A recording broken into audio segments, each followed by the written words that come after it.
Bom dia, meus amigos! Terceiro dia do desafio, da nossa reflexão. E aí, cadê todo mundo? Vamos acordando, minha gente. Animação total. Hoje eu queria compartilhar com vocês que o meu gato tá entrando nesse reloginho biológico de acordar mais cedo. Oi, Marcos, tudo bem? E ele é engraçado porque ele acorda normalmente de 10 a 15 minutos antes de mim, né? Antes do meu relógio despertar, ele já vem me acordar, né? E ele agora tá consumando com o ritmo de mudar o horário. Então, antes eu acordava às 6h30, ele vinha me acordar às 6h20, 6h15, né? E agora eu tô acordando às 6, ele vem me acordar hoje às 5h45. Olha que delícia, que gostoso. Bom dia, Aloísio, tudo bem? Então, meu gatinho aí tá acordando a gente 15 minutos mais cedo do horário. Então, ele já tá entrando no reloginho biológico dele acordar cedo para estar aqui com a gente. Vamos lá? Vamos para mais um estudo de hoje. Como é que vocês estão chegando? Deixa eu chamando mais pessoas aqui para entrar com a gente, para participar. Façam o mesmo também aí. Vamos acordar esse pessoal. Bora compartilhar. Oi, Juvenilson, tava esperando você pra gente começar a nossa reflexão de hoje. Como é que vocês estão chegando, pessoal? Animados pro dia de hoje? Obrigada, Luísio. Desafio tá desafiador realmente, mas agora eu tô entrando no ritmo, viu? Que aí a gente vai acostumando com o horário, né? Com o ritmo de se organizar pra estar aqui pra falar com vocês. Oi, locutor espírita. Então vamos lá, gente. Hoje nós vamos... Oi, Jorge, tudo bem? Bem-vindo. Vai ter sábado e domingo também. Opa! Senão a gente não perde o ritmo, né? Porque assim, ó, 21 dias, né? Pelo que eu pesquisei a respeito dessa questão dos 21 dias, é criar essa rotina. Então tem que ser os 21 dias na sequência. Então vai ter sábado e domingo também. Se Deus permitir, né? Isso aí, Marcos, sim, sempre. Vamos passar os 21. Depois dos 21 a gente vê se a gente continua. Mas, ó, o livro, eu tava olhando aqui, né? Nós temos dentro do livro do Religião dos Espíritos, né? Que é o livro do Emmanuel aqui, junto com o Chico, que a gente tá lendo. O Lica. Para no 21. A gente pararia no 21, mas ele vai até o 91. Então, se vocês animarem, a gente vai na sequência aí. Vamos ver se vai dar certo a gente manter esse ritmo desse horário. E talvez na segunda seja mais difícil, porque eu tenho reunião 8h30, mas a gente faz nem que seja mais curtinho, tá bom? Então vamos lá, vamos começar? O tema hoje é tentação e remédio. Tema da reunião pública de 12/1 de 1959.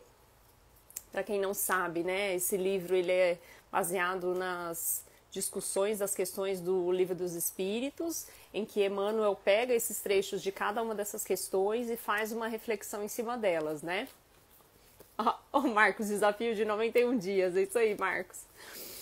Então, essa aqui tá falando da questão 712, eu até trouxe a questão 712 aqui para complementar, para a gente entrar nela, porque eu achei bem interessante entrar na questão para entrar mais a fundo. E aí, Emmanuel nos traz, né? Qual acontece com a árvore a equilibrar-se sobre as próprias raízes? Guardamos o coração na tela do presente, respirando o influxo do passado. Já imaginou uma árvore tentando se equilibrar ali através das raízes profundas, né? Não sei se vocês já tiveram oportunidade de ver, mas a gente vê aqui muito em São Paulo algumas árvores na calçada e que a calçada, né, vai tomando conta, vai apertando aquela árvore ali, vai chegando um momento que as raízes não conseguem nem se firmar direito e muitas vezes eles acabam perdendo ali a árvore por conta dessa questão da raiz profunda, né? O quanto é importante essa profundidade que dá ali a estabilidade à árvore. Então, muitas vezes nessa primeira parágrafo aqui, eu já fiquei pensando e fazendo essa reflexão de nós, né, como espíritos, como seres encarnados aqui no planeta Terra, o quão é importante ter essas raízes profundas, né, que é aquele alicerce que nos sustenta. E aí eu tentei pensar nessa raiz como a nossa consciência, que é esse histórico que nós temos aí, né, da espiritualidade, que é aquilo que a gente vai armazenando e guardando ali no nosso espírito, né.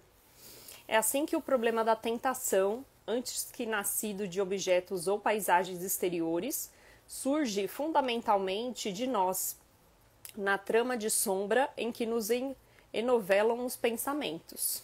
Então ele vem trazer aqui essa questão da tentação, né?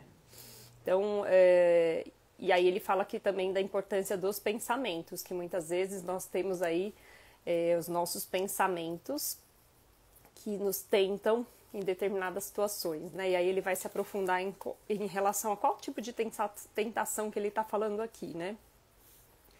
Acresce ainda que essas mesmas ondas de força experimentam a atuação dos amigos desenfaixados da carne, que deixamos à distância na esfera física, motivo porque, muitas vezes, os debuxos mentais que nos incomodam levemente de início no campo dessa ou daquela ideia infeliz, gradualmente se fazem quadros enormes e inquietantes, em que nos aprisionam sentimentos que passam, muita vez, ao domínio da obsessão manifesta. Então ele começa a trazer aqui a questão não só dos nossos pensamentos, mas da intuição que muitas vezes nós recebemos de fora, né? Então ele traz essa questão dos nossos amigos, né, de outras encarnações que muitas vezes estão ali próximos e começam a influenciar os nossos pensamentos e muitas vezes acabam nos motivando a determinadas também tentações. E quando a gente fala aqui de tentação, eu quis trazer a questão, que é a questão 712 do Livro dos Espíritos. Eu vou ler elas para vocês entenderem o porquê que entra nesse ponto da tentação e que tipo de tentação que ele está falando. E aqui ele traz muito a questão da tentação material, né? Então ele fala assim, ó. Com que objetivo Deus ligou um atrativo aos gozos dos bens materiais? Então ele fala assim, ó, para exercitar ao homem ao cumprimento de sua missão e também para aprová-lo pela tentação. E aí ele questiona novamente, mas qual é o objetivo dessa tentação material, né? E aí ele fala, desenvolver sua razão, que deve preservá-lo dos excessos. E aí, quando ele fala disso, dessa questão da tentação material, né, e de por que nós somos tentados a esses excessos materiais, que é justamente para nos trazer essa questão da razão, eu fiquei pensando quantos de nós temos realmente essa razão, né? Fazemos esse exercício da razão. Porque quando a gente fala da lei de conservação, né? Os espíritos também nos trazem que nós temos tantas riquezas naturais no mundo, né? Riquezas materiais que nos dão sustento, né? Seja na alimentação ou até mesmo os materiais, né? Que nos dão aí recursos, os objetos que a gente usa no dia a dia. Nós temos tanta riqueza, mas muitas vezes essa riqueza não é bem distribuída, né? E a gente acaba concentrando em determinadas pessoas ou em determinados grupos, né? Que a espiritualidade nos traz essa questão, né? De que se a gente distribuísse igualmente esses recursos, não teríamos pessoas que passando dificuldade. E a gente, no dia a dia, muitas vezes não faz essa reflexão, né? Dos excessos que a gente adquire, os bens materiais, o pensar no próximo, né? Muitas vezes a gente passa por alguém que está mais necessitado na rua e a gente não quer, né, ter esse contato ou pensar naquela realidade. Muitas vezes a gente vira a cara, né? A gente não olha para o outro que está ali precisando muitas vezes de coisas básicas, materiais. E quando a gente fala de caridade, né, nós falamos muito da questão de existe a caridade material, mas a caridade também da atenção do dia a dia, né, de fazer o bem, de ser indulgente com o próximo, mas essa caridade material ainda é muito necessária no nosso planeta e muitas vezes as pessoas só fazem quando tem campanhas, né, ou quando acontece algum desastre gigantesco e aí todo mundo se mobiliza para auxiliar. Oi, Ale, meu irmão entrou aí, gente, beijo. E a gente acaba não fazendo isso no nosso dia a dia, né? A gente acaba esperando esses momentos para poder auxiliar o próximo. Então, quando ele fala dessa questão da tentação material e dos excessos, a gente tem que realmente exercitar esse ponto da razão, né? Será que eu deveria adquirir isso? Será que eu não estou me excedendo, né, ao comprar além do que eu preciso? Será que eu não estou acumulando e eu poderia ajudar alguém ou pegar isso e distribuir para alguém que está precisando mais do que eu? Será que eu realmente preciso disso? Né? e tentar ser mais recorrente, né, essa nossa ação, porque muitas vezes a gente fica esperando momentos da cestinha do Natal, né, do final do ano, que a gente vai lá e compra os objetos materiais, né, faz a sacolinha, lógico que tem que fazer também, mas não vamos esperar o final do ano, vamos fazer nem que seja um pouquinho que a gente consegue fazer todo mês para auxiliar esses nossos amigos que precisam tanto. Oi, Andréia, tudo bem? Bom dia! A gente está aqui no momento reflexão. Eu queria comentar que o Aloísio falou que amanhã às 9, bem lembrado, Aloísio, a gente vai estar lá no YouTube, na Raete TV, fazendo home office espírita. Fui convidada para participar do home office, estou muito feliz. Estarei lá amanhã às 9, conto com vocês aí para assistir. Estaremos lá no home office, então não percam. A hora que tiver o bannerzinho aqui pronto, a gente compartilha também para vocês não esquecerem. Então, olha que importante, né, essa questão de termos a tentação, que é o que o Emmanuel nos traz aqui, para justamente a gente exercitar esse poder da razão, né, de pensar, de avaliar o quanto eu estou utilizando aquilo que eu tenho, né, que eu disponho materialmente, somente para mim e não olhar o próximo, né. Então, super importante essa reflexão. E aí ele coloca aqui: todavia, é preciso lembrar que a vida é permanente renovação, propelindo-nos a entender que o cultivo da bondade incessante é o recurso eficaz contra o assédio de toda influência perniciosa.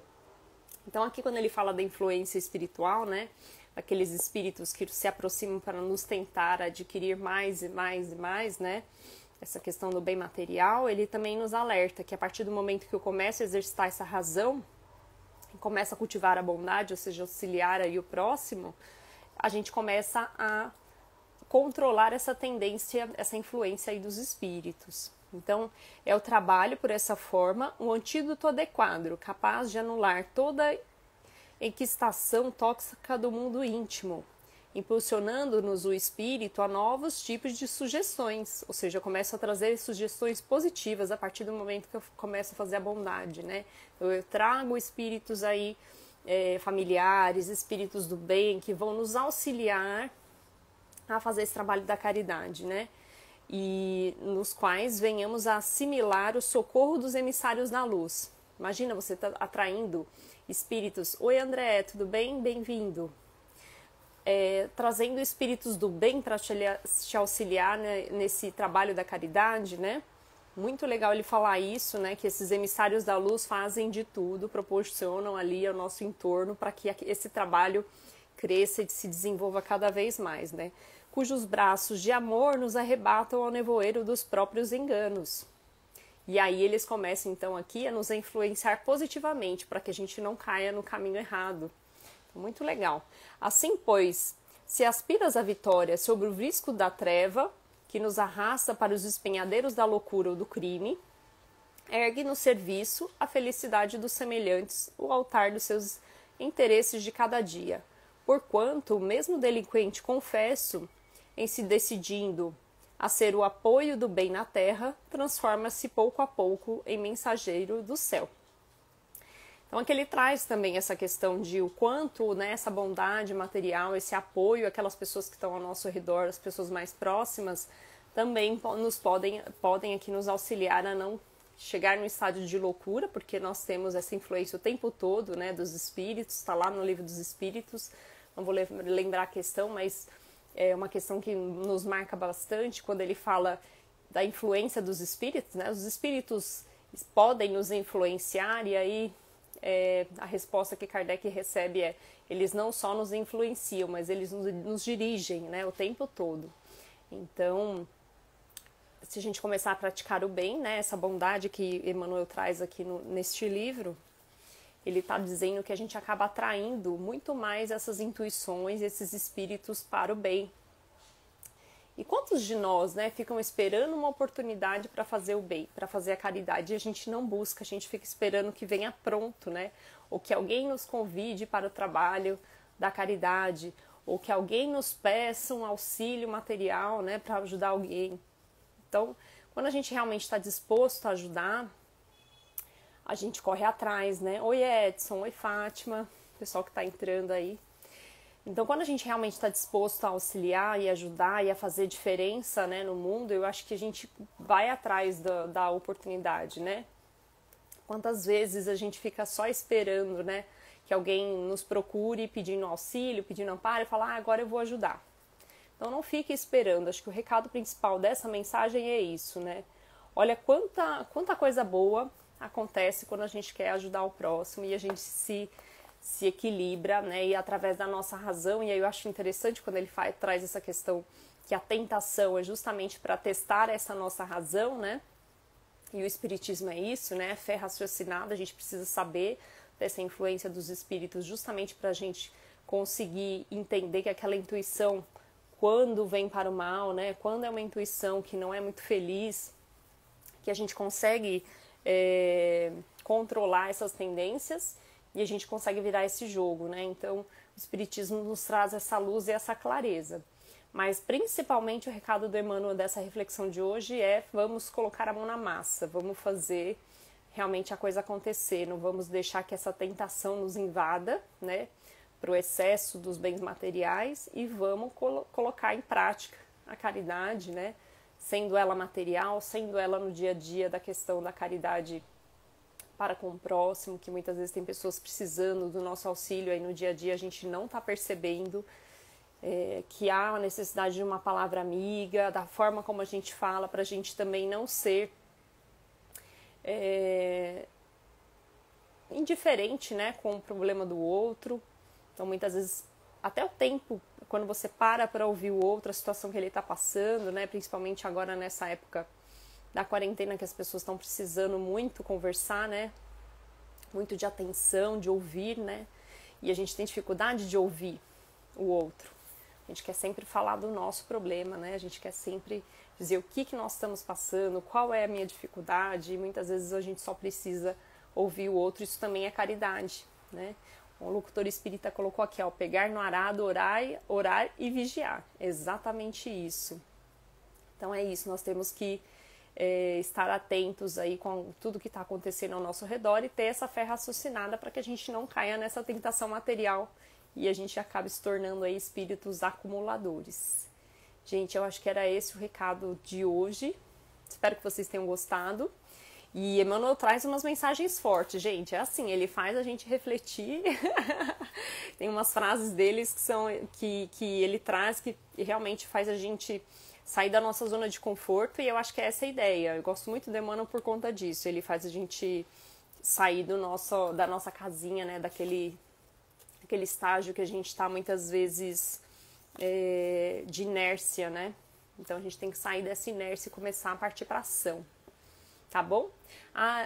O Ari da Costa, beijo, obrigada, viu, por você estar aí com a gente. Locutor espírita, espero logo mais fazer um home office com você, viu? Já estão falando aí, já estão cogitando aí nos bastidores. Espero que seja o próximo. Nem aconteceu o primeiro, já estão falando do próximo, hein? Espero que dê certo. Gente, obrigada, beijo, bom dia. Excelente dia para vocês. Até amanhã. Amanhã, 8 horas, estaremos juntos novamente, tá bom? Tchau.